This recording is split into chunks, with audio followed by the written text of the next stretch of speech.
Presiding Officer, as a member of the Bill Committee, could I also thank the other committee members for their contribution at Bill Aiken, Nicholl Stephen and convener Keith Brown for their contributions. Obviously, again, as with other members, could I also thank the Bill team for all their work and help in giving us briefings through this quite complex process, and Sarah Robertson was the clerk to the Bill Committee, and of course Alistair Morgan, who you've already heard, who was the member in charge. But, Presiding Officer, some may say today, why have a new pensions bill? And of course, we do all need a radical spring clean to our scheme. And of course, first of all, in light of the UK changes in legislation, such as the Finance Act of 2004 and of course the Civil Partnership Act.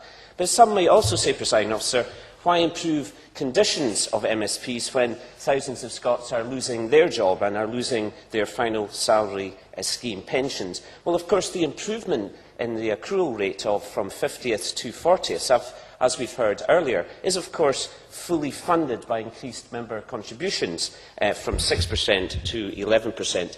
And as we've heard, this figure is not some back-of-the-envelope job which was plucked from the sky. It was established by an independent government actuary. And as we've all heard, Presiding Officers, actuaries have been once defined as an occupation who found accountancy too exciting, which is a very important organisation. But we can also argue, of course, that there are 5 key principles behind this bill. That it needs to be modern, it needs to be equality-proof, it needs to be attractive to members, cost-neutral, and there has to be a pooling of risks. And clearly the cost to the taxpayer is a very key factor. And I would flag up, as other members have done earlier, that the reduction in the PO First Minister pension provision for new incumbents will bring substantial saving to the taxpayer. Independent advice and evidence has suggested that could be over 900,000 over a 4-year period. I also found the consultation very comprehensive and very enlightening, and I think involving members and ex-members and experts across the country was very important. Can I flag up, Presiding Officer, in the brief time I've got left, 2 key developments from my point of view? That first of all, that unmarried partners are to be recognised in the scheme, and that secondly, there is no loss of surviving spouse pension on remarriage or cohabitation.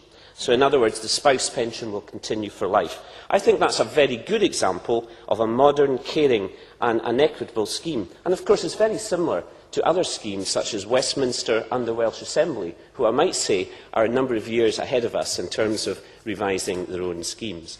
Other factors which are important.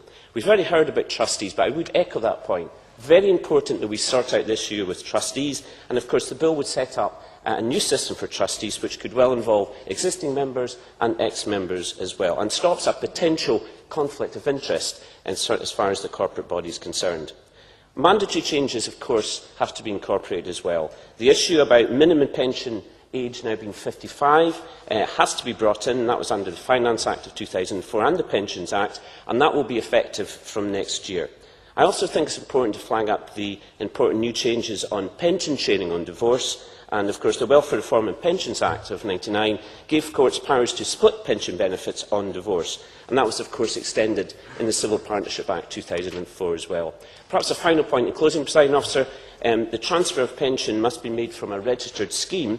That is straightforward, but office holders who are not MSPs will now be allowed to transfer in a sum from another registered pension scheme. So in summary, this bill is an essential uprating of our current pension scheme, which is equitable to members, their partners and, more importantly, to taxpayers by being cost neutral in terms of improvement conditions for MSPs, and the overall package in fact represents a savings to taxpayers. I endorse the bill to the Chamber, which will be supported by Labour members. Thank you.